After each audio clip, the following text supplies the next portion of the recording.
The version you're about to hear has been edited for time. The complete unedited version lives inside the community. More on that later on. You'll find the link in the episode notes as well. Hello fellow beings. Welcome to Tapasya Loading, a safe space to attempt honest, raw and authentic conversation in homage to the ancient act of stoking a sacred fire. This episode is brought to you by the Holistic Musician Academy, your home for 360-degree music mentorship, music, self-care, and artist development. So they have 3 recording systems in here, so you'd be surprised that I still manage to mess it up sometimes. So I totally get it. Yeah? Yeah. It's like, yeah. Especially with recording. I don't know why, but there's like ghosts in the technology or something. There is, and despite 20 years of being in the quote-unquote recording industry, I still manage to mess up every now and then. And funny story, I think the more concerned I am about my guests, like the ones who I consider a highlight, the more I seem to have a tendency to actually mess it up. So anyway. That's an interesting trend. Indeed. I went back and listened to our first episode, the last one we did, and I felt really embarrassed. Why? Because I'm not quite sure, but I'm like, wow, I'm doing such a whack job here. You were so kind. You were such an incredibly kind and gracious guest, I felt like. Have you been on a lot of podcasts since? A few, actually. Yeah. Yeah? But I thought you were incredible, and I loved our conversation, so I'm excited for even what we're going to talk about today. I absolutely loved the conversation too. I remember at the time, especially, it was one of the best I'd had. I was like, wow, this is incredible. I mean, the kind of energy it gave me for the next few days.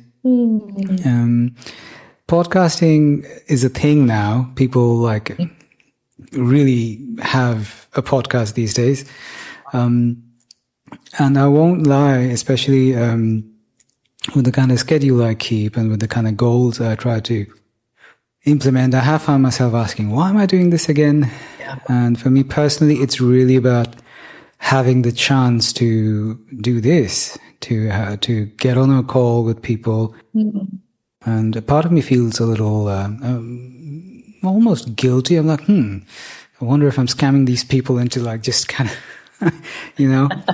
pouring goodness Not into my life. Not scamming at all. Okay, I'm good. Not scamming at all. I'll take your word for it. I've been following your work quite closely since we last talked. Mm-hmm. And the whole time I'm just quite blown by the quality you maintain and the authenticity you maintain and just your messaging out there, which is so painfully necessary in this day and age, in my humble opinion. I don't have a script. I actually made sure that I don't make a script because I wanted to keep this as real as possible. How are you feeling these days? What's it like to be a musician of late? What a question. Well, thank you. I'm just, first of all, I just want to say how honored I am that you're watching what I'm doing and following. And, I sometimes feel, especially in this sort of fractured way that we have relationships over the internet, it's hard to know sometimes what is out there. It feels a little bit vague to me.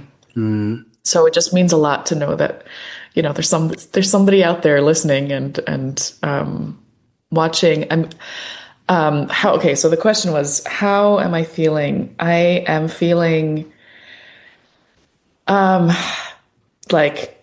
the two extremes. I'm feeling both incredible heaviness and what am I even doing? What does the world even need? What's the point? And then also at the same time, this incredible expansiveness of possibility and freedom and I hate to say it, optimism. I think so. I'm really in this moment of expansion, of feeling and like allowing. I know that's like a little vague to say, but Not to me. yeah, it's a real, yeah, it's a real, you're catching me at an interesting time. So I'm excited to Tell me dig more. in. Yeah. Yeah. No, it's just, I'm in sort of, an in between. Some people call it the void. Some people call it, I recently, left academia after 12 years of, teaching, which was a really tough decision for me and took many years actually to come to. And now I'm in the sort of, I know you talked about authenticity, and I think I'm in the place of trying to be more and more authentically me every day. And that's a little bit of an in-between state. I mean, every day, but yeah, it's a crazy time. It is a crazy time indeed. Those could have been words from my mouth.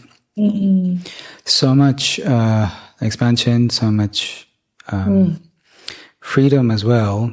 And I can relate to that hint towards guilt for the optimism, because I do, I don't want to use the word struggle, but I do spend a good deal of time dissecting the role of guilt in my apparently delusional optimism.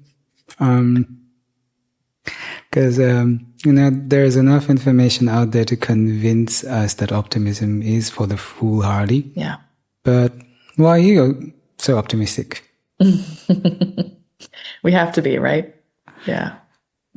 I feel like, yeah. Is that it? Do you think it's a need? Just because it's the last resort, there's nothing else to be other than optimistic or pessimistic, or is it more? What's it for you? Yeah, I think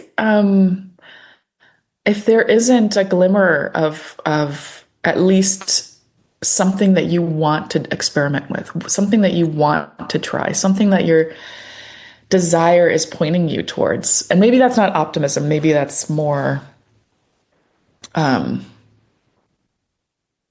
that like life spark of desire, right? Like that's what I think is needed. Obviously, if we don't have that, then we have decay and death, which is also part of it all. But I think for me, yeah, that desire is sort of maybe what fuels my optimism. Does your decision to leave academia have something to do with that? Is there a correlation in there somewhere? I know mine did. I left academia too about 4 years back. Yeah. And part of it was because it felt stifling, and in my case, I'll just say it felt hypocritical in some ways, and it wasn't the easiest decision. How did yours come about? Yeah, I think it seemed hypocritical. I was teaching, and the things I was saying, I thought, like, am I really doing what I'm asking my students to do, which is to follow their instincts, follow their desires, follow like their artistic spark. And in the grand scheme of things, I think what it gave me, which so many artists are looking for, is this steady, sort of predictable structure and support, which maybe as artists, we tend to be a little bit more flowing and, sort of crave that structure in order for like the flow to be directed. But once I realized that structure wasn't really actually helping me flow, it was actually really containing me. It wasn't my brain that realized it. It was my body that went sort of into resistance. It was like, there was a moment, it was like very specific for me. There was a moment where I needed to upload my updated CV and my, like materials for sort of just like the yearly, like, what have you been doing, sort of update. And it's a simple thing. I had, updated my CV. I had, written what I had been up to and what I planned to do the next, academic year. But I, for weeks, just couldn't physically get my body to oh my God, yeah, actually submit, like push the button, like actually submit it. And, I beat myself up about the procrastination. I just need to get this thing. And it just hung out on my to-do list for like weeks and weeks and weeks. And finally, when I really stopped being so pressurized on myself and just took a step back and I was like, what is going on here? Why can't I do this? And that's when it hit me. It's like, oh, this actually isn't good for me anymore. And I don't want to do it. And my body doesn't want to do it. And my mind just doesn't want to see that, because that means I have to do difficult things like resign, Yeah. So that took a long time, but I'm getting more and more comfortable with listening to that rather than bulldozing myself and just sort of making myself do things. You've been really active since, though, right? Like, for one, it's only because I happened to be subscribed to your mailing list that I even noticed. You sent out a little announcement about leaving academia. I remember feeling a sense of kinship to that. But it feels like your career has exploded even more since. Am I right? In some ways, it's like,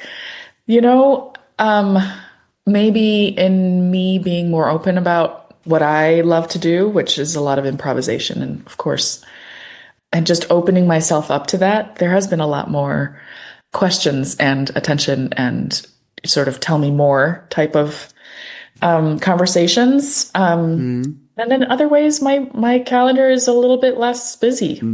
And I actually kind of like it. So that's also an edge for me of like, okay, well, what does it mean to be not as busy as a musician?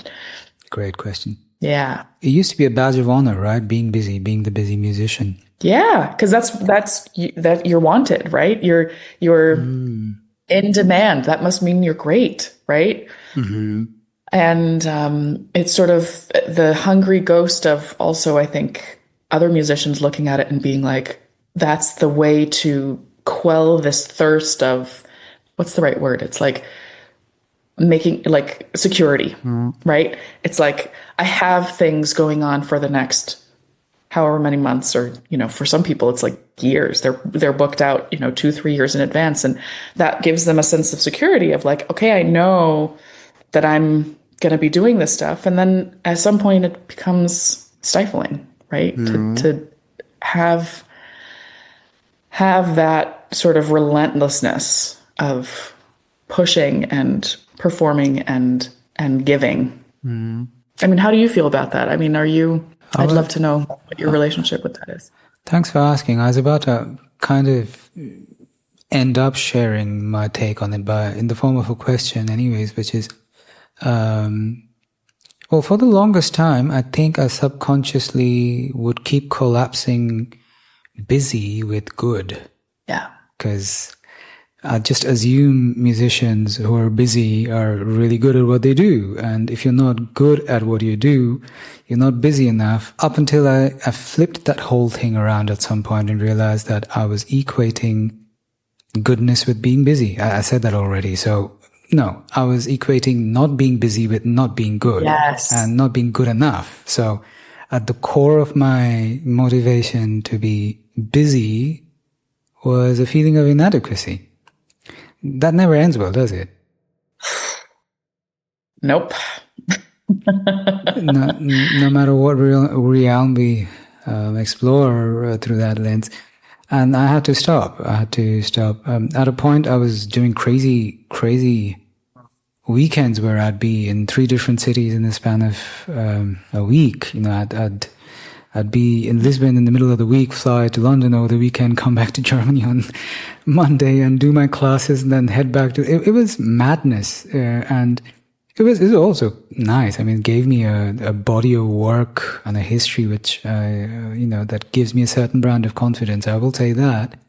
But it wasn't sustainable. And the word sustainable, I think, especially after the pandemic, the last time we talked, I think we were still under lockdown, right? Mm-hmm. Yeah. And I mean, the pandemic was actually, well, it was almost like, in comparison to the post-pandemic phase, it was, I don't want to say fun times, but the post-pandemic journey has been the real question mark. That's when the more serious questions started making themselves apparent. And I have come to the conclusion, it's like a veil fell away, and I realized so many people use busyness to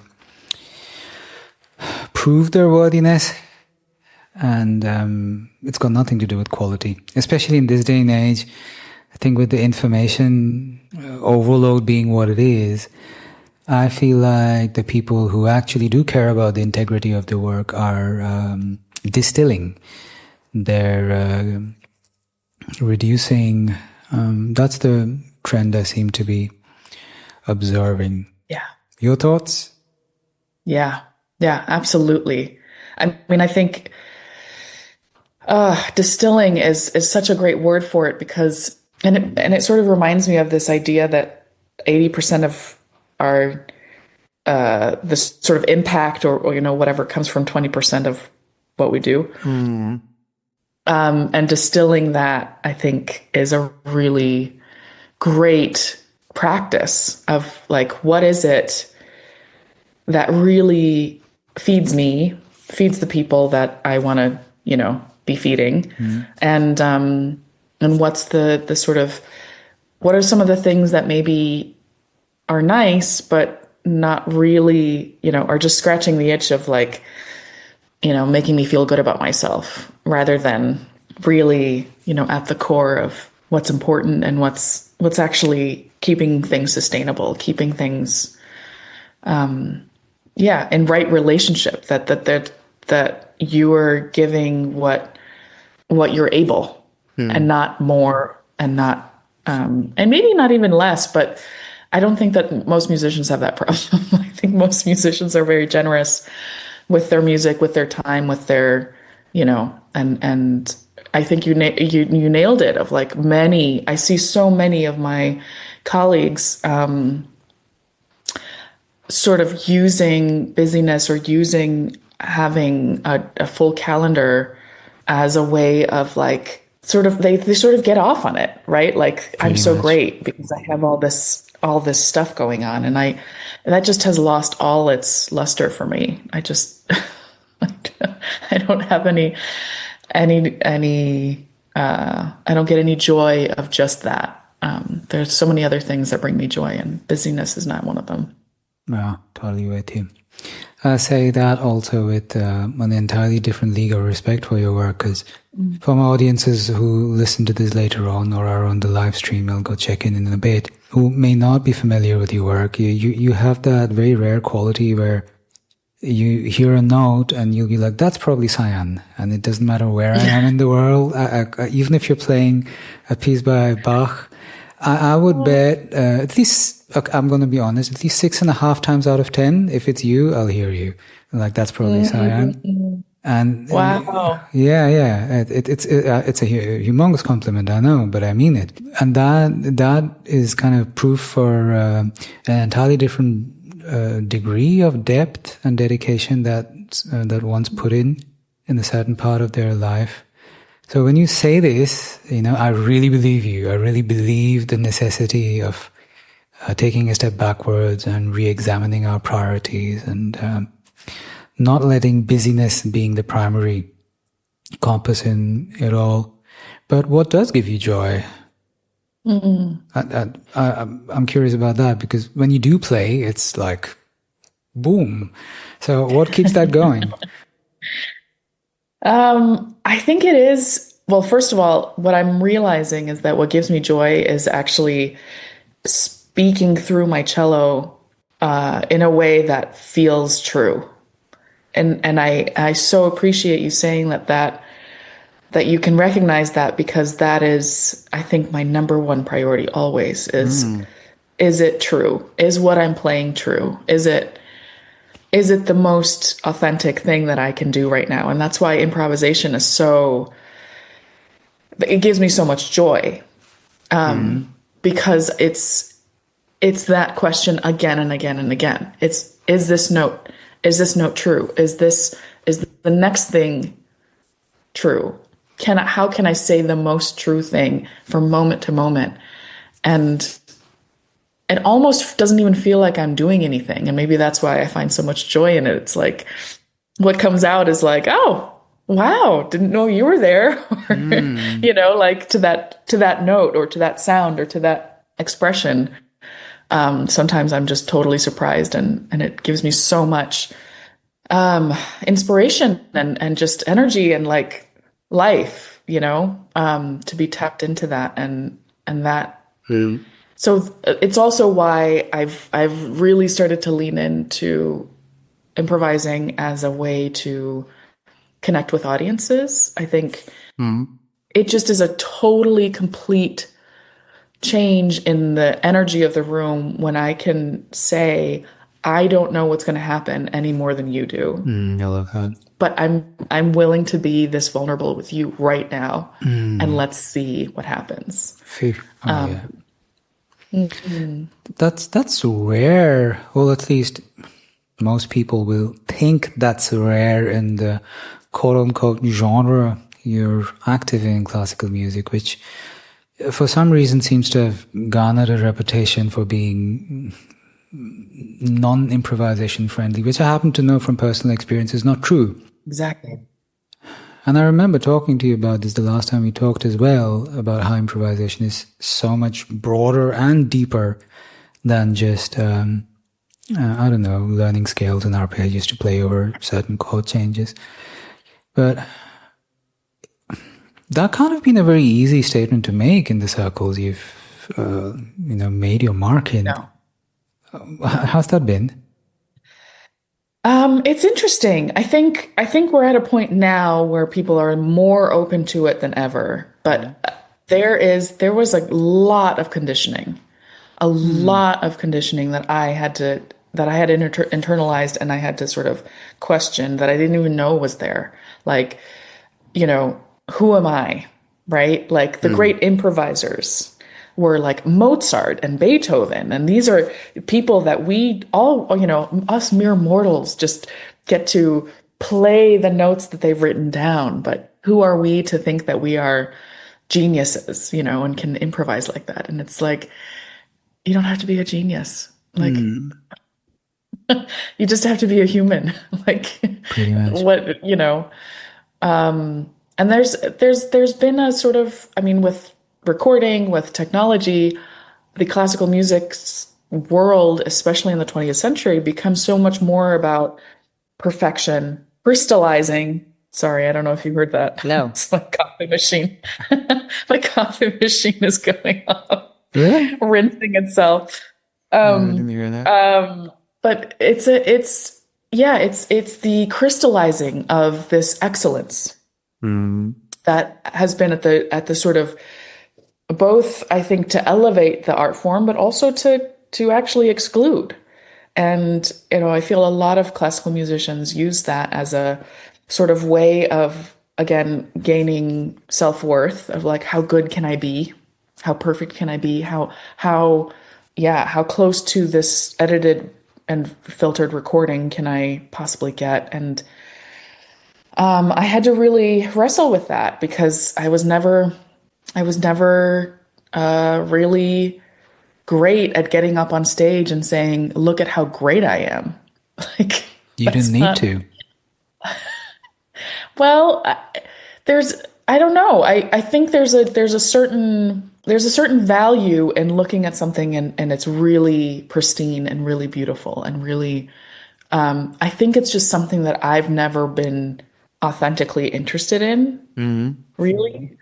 And so it's hard for me to engage on that, get up on stage and then actually display that, because it doesn't feel good to me. And there have been moments where I've definitely, and I would say about 10 years where I felt a real pressure and a real, like, if you're going to make it as a musician, if you're going to be there, do this, this is what you have to do. Sort of like, this is just what you have to do the competitions where it's about being better, whatever that means. And so it's been a process of like, okay, well, even those competition winners, like, where are they now? Would I rather have their career than what I have now? I don't think so. I look at other people and I certainly have, oh man, I wish I had the guts to do that, like that's what I wish. I can see them as expanders for me. Like, oh man, I wish I had that kind of courage within myself. So those are the kinds of things that I look to expand what I think is possible. I look towards the people that I think, oh man, I would love that. And then I think, okay, how can I do that? How can I do that in my way? Is a music career even a thing anymore? The whole traditional like legend revolving around a music career, is that even a thing? I'm not insinuating or suggesting it's not. I'm genuinely curious because, correct me if I'm wrong, like that whole industry, that whole thing, it doesn't really exist. I mean, there's some residue left, but the whole thing, it hasn't existed for a while now. Yeah. So where do you think that whole thing is headed? I mean, needless to say, people like you and me, and heck, never going to stop playing music. That's not even in a question. I know that. But as far as the whole career in music is concerned, where does that stand in the entire ecosystem of things? I don't know. I don't really know. Like, I don't really know what the place for it is anymore.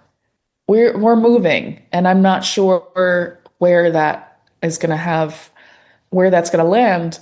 All I know is that I am starting to get more and more comfortable with not being a part of it and not being, not allowing myself to be tethered to it, because we're moving fast and we're moving forward. And that's so much more exciting to me.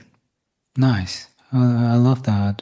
Same here. I in a way, I find myself falling back upon older mindsets I set out to be upon. Like, I didn't have a traditional entry into the music career thing. And I know you didn't either. We don't come from quote unquote musical lineage in the traditional sense of the word. I remember you told me your dad was a doctor, and music was kind of like, correct me if I'm wrong, something like a survival tactic, living between and growing up between different environments. And in my case, it was that on steroids. Like, it was literally the only thing that kept me alive, which is not the most recommended reason to get into music, in my opinion. Just to clarify to others, I mean, I'm unlearning so much from that pattern at the moment. But I had nothing to lose. But it was literally the only thing I was not a disaster at when I took it up as a profession. But I think about more traditional entries into this profession from people who've done that because it's the quote-unquote logical thing for them to have done. I don't know, being a brilliant prodigy or coming from a musical family. And I really see them struggling, which is very interesting. For me, I know this is going to sound cheesy, but it was medicine from the onset. I knew, like, I went in knowing the incredibly healing power of music, and that it's only been recent that I've gone public with this because I feel it's important to talk. I was a suicidal teenager, and music is what, quote unquote, kept me alive, gave me life, really. But I find myself asking if the whole, and I know you've read up on some of my work, to some of the carousels I post on IG about how the music industry was always like a spoiled brat kind of a thing. It's really not been around for that long, So I also found myself wondering, what's the big deal about? Like, I mean, if you thought the music industry was a reason to be a musician, then why am I not surprised that you're complaining about the way things are? Because it was never a good reason to be a musician. No. Right? And it's not set up for the musician. It's not set up for us to be, to be sustainable. It's not set up for us to feel, to thrive in our music. It's not. It's extractive. So extractive. Yeah. And so if you want to be a part of that, it's like you said, of course you're struggling. Of course it's hard. But I don't think that many people see it until they're in it. And then it's like, well, then what? Then it's really hard to get out and really hard to. I know one colleague was just saying, this is what he knows. This is what he depends on. He depends on the manager, the tours, and the manager wants more dates, and he doesn't have another way to share his music, to share what he's passionate about, and just has to it's like feels that he can't get off the wheel, the hamster wheel. If you're an independent artist feeling stuck, scattered, or just tired of figuring it all out alone, I've made something for you. It's called the Artist Mind Map 2.0. And yeah, it's been 5 years in the making. Built through real work with artists all around the world, from cities like Nashville, Tenerife, Mumbai, New York, Berlin, real-life people, musicians and artists. So not just theory, but lived stuff. And I've rebuilt this into a 6-day clarity sequence, a mini course. Each day gives you one simple prompt or tool, not fluff, just stuff that helps you finally move, focus, and remember who the heck you are. I'm building a community of holistic, happy creatives, musicians and artists who are building their careers on their own terms, without selling out, without burning out. And contrary to what the industry says, this might actually be one of the best times in history to be an artist, but only if you know how to navigate what the real work is. So if this is something you're interested in, you can grab it free at holisticmusicianacademy.com. Just go to holisticmusicianacademy.com and click on free training. And my heart goes out to him. And on the other hand, I just go, well, we have a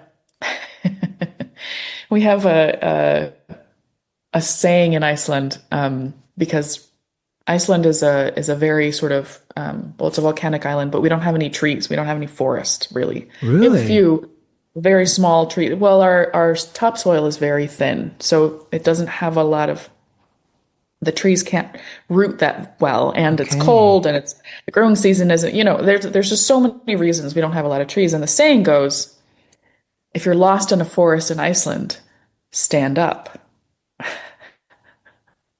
That makes no sense. And for the musicians who are stuck in the music industry, I just want to tell them, stand up. Yeah. Like, there are so many other things and other ways and ways to leverage your music, and because people are hungry for music. It's not that people don't want to hear it. Mm-hmm. It's not that there isn't the appetite for it. It's that middle section where we're all trying to figure out what's the way for us to connect in a way that is sustainable. I am of the deep mind, and please correct me if I'm wrong, I'm very interested in your thoughts in this. The part of the music industry which is struggling for life is the part that was always built to be larger than life. The stadium gigs, this whole record industry, which was never real. The part which kind of took it away to scale a business for some person who didn't care about artists. He was just using the passions of an artist for the profit of a third party. That is the part which is struggling. I don't think musicians are really gonna if they've been legit about their practice. What do we think we were winning from that part of the industry anyway? Except from that, apart from that 5% on top who were, I don't know, platinum selling rock stars or whatever, who, by the way, don't really, at some point, the 7-figure, 6-figure pop stars aren't really making money from music anyways. It's their brand and all the deals they seal with advertising and sponsors. it's not like they're actually being paid for music. No. I struggle to understand why people don't dig a little deeper to figure out what's actually going on behind the scenes. Yeah. I resonate so with that. It's like, what is it? Is it, maybe it's just laziness? It's so easy to take something at face value and just look at all these flashy, people making so much money from their music. It's like, no, they're not. Like you said, they're not making the music. I mean, they're not making the money from the music. They're making it from other ways, these deals or these merch or, other like Rihanna's makeup brand. And like, it's like, that has nothing to do with her music. It's more to do with her brand as a person, which then allowed her to do that, which is fantastic. No shade, like love it. Sure. But that's not what I am interested in. It's not music. Exactly. Music is not the quote unquote service or even product that's being exchanged for financial sustainability. Yeah. I remember that the first time I invited you to the podcast was through a very unconventional way. Because I had heard about you from an interview on a business mentorship program I was on, where you came on as someone who made a very successful launch of an online course. I make that reference because I also am still of the opinion that growing business skills, but in an authentic, soul-aligned manner, is the way forward. Small businesses are the way forward. Yes. Small signature businesses which are direct from creator to customer, for lack of a better term. I'm not really sure if I'm using the right terminology here, but I would be interested in your opinion or your observations on how many of your colleagues are getting privy to that. Are people understanding that this is a skill that really needs to be learned? I think my music colleagues mostly are burying their heads in the sand and saying like, okay, yes, but I didn't get into music to, learn about, be a social media creator. I didn't go into music to be a marketer. I didn't go into, I didn't do that. But okay, you also didn't get into music to understand where you put your finger, but you spent hours and hours and hours, refining your craft in order to be able to do this. And this is just part of it. It's just that I think because we see it as easier to put that on someone else, to like lift our shoulders and just say, oh, I don't know how to do this. It's too much. Like and sort of give away our agency. Oh yeah, that's the one. To this middle thing, whether that's a manager, whether it's a marketer, whether that's a business, promoter, whether it's a record label, whoever it is, just giving our power away to those people.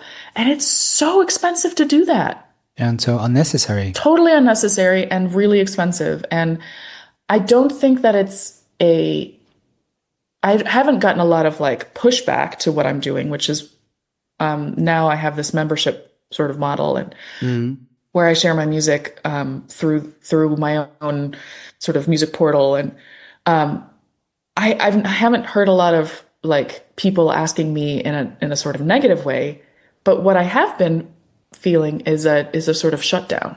Like they just don't ask me about it. They don't want to talk about it.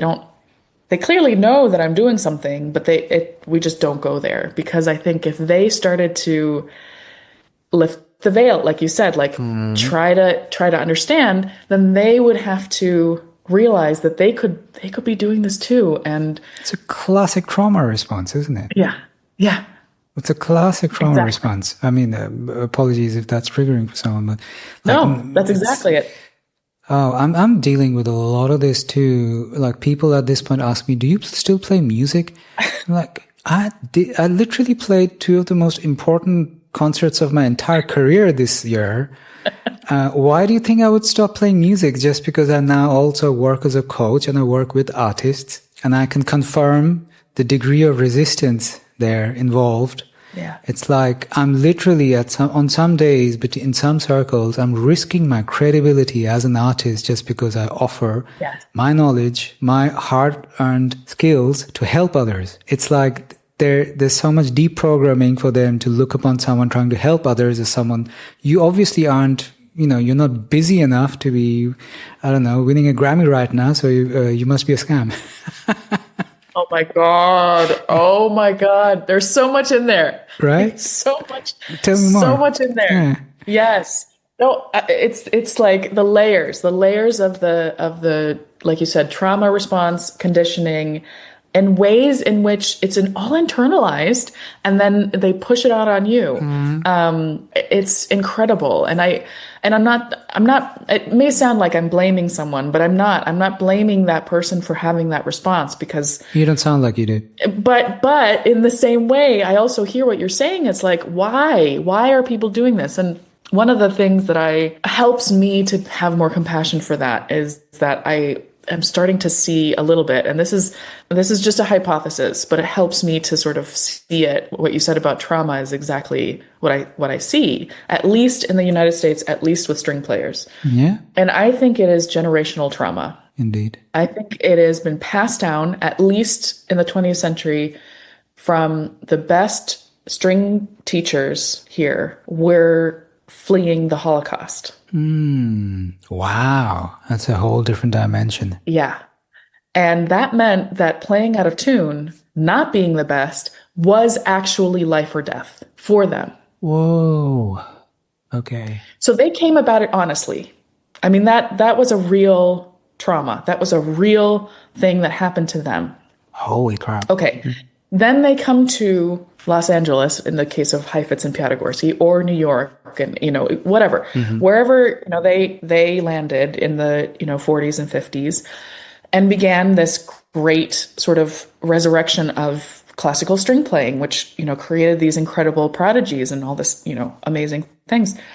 And they also passed down this trauma of, you have to be perfect, shame-based sort of, you can't get up on stage like that. You can't be, seen in this vulnerable way, and I just see it generation after generation, almost like hardening with each generation, crystallizing and just getting more and more important somehow, to people. And I have a lot of compassion for that, because I think it came from an honest place, 100%. But we have to reckon with that at some point. Yeah. There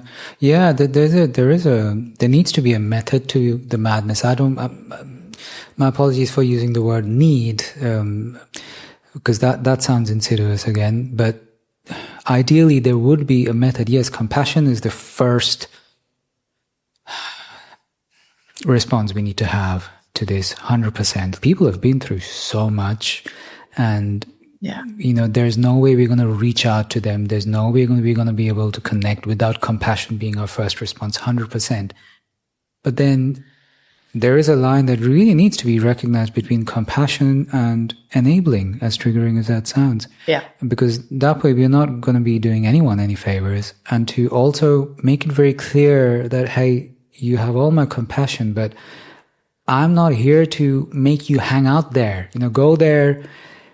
Get the compassion. Yes, I'm really sorry we've been through what we've been through. But could we not hang out there? Because, that's just you defining your future with your past. Yes, exactly. And that's tough. That's a tough line for many people who have lived as this sort of starving artist archetype, which is very enabling, right? Oh my it's God, like, yeah, that starving artist. It's these patterns are just so ingrained in our psyches, and it takes a lot. It takes a lot of, sort of without hitting this rock bottom, sort of place or some sort of crisis. It just takes a lot of energy. And why would somebody want to invest that amount of energy if they don't see, again, maybe this is from the optimistic side, it's like they don't see that glimmer. Why invest in something? Why make yourself super uncomfortable? Why go through all this if you don't see that something better is on the other side, right? Yes. And I've been digging a lot into neuroscience of late. I don't know if that sounds pompous, but it's just been a very natural progression of, like, it's honestly, for me, it's just an extension of my music studies. At some point, I just saturated. I mean, how many more scales and improvisation things? I mean, I'd still practice that, but at some point I had to look for deeper answers. The thing is, familiarity is such a strong space to kind of identify with, without actually questioning if, what we feel familiar with is what's actually good for us. Yeah. So if we've grown up being shamed, if we've grown up being told we're not good enough, if we grow up thinking operating from a space of inadequacy is the right way to measure our worth, that's what feels familiar. And anyone who comes, and then next thing you know, some guy comes in, walks into the room and says, hey, you are enough. And we're like, oh, there's something off with this guy. Like, yeah. How dare this person think I'm enough? And that's a tricky rope to walk across, because if you're in the role of the coach there who actually wants to help them regardless of their vocation, you're dealing with some major demons there, and step too close too quickly. Yes, I'm still gauging. Sorry. Even just this idea, like you're saying, about like you as an artist are interested in neuroscience and you're interested in continuing to learn things and expand your knowledge and understanding. Mm-hmm. I mean, I know so many people who have master's degree in music performance and just, that's it. You're supposed to know everything. You're supposed to be the expert. You're supposed to be, so they don't, it's like they just stop. They stop growing in that way and think, and if I don't know it, it's because because I'm defective, because I'm not good enough, It's like at the very place where you can turn it around to say, it has nothing to do with it. Just keep learning, just keep expanding. The road doesn't stop here. Yeah. It could be so easy, and yet we make it so hard. I'm reminded of that joke or statement Woody Allen made, who obviously is a very controversial character, but, still quite an artistic genius. What was it like? I think, if you're attracted to me, there must be something wrong with you. That kind of says it all. I mean, in a roundabout way, if you're here trying to help me, if you believe in me, if you think I'm enough, if you think I'm good enough, there must be something wrong with you. I deal with that a lot. Is that something you deal with when you're teaching? For those of you who like to sit with things a little longer, the second half of this conversation lives inside the community, free to access, but behind one small act of intention. Sign up. You'll find the link in the episode notes. It opens not just this full, unedited exchange, but also the growing archive of raw, unfiltered dialogues from past sessions. See you on the other side. Just another voice that is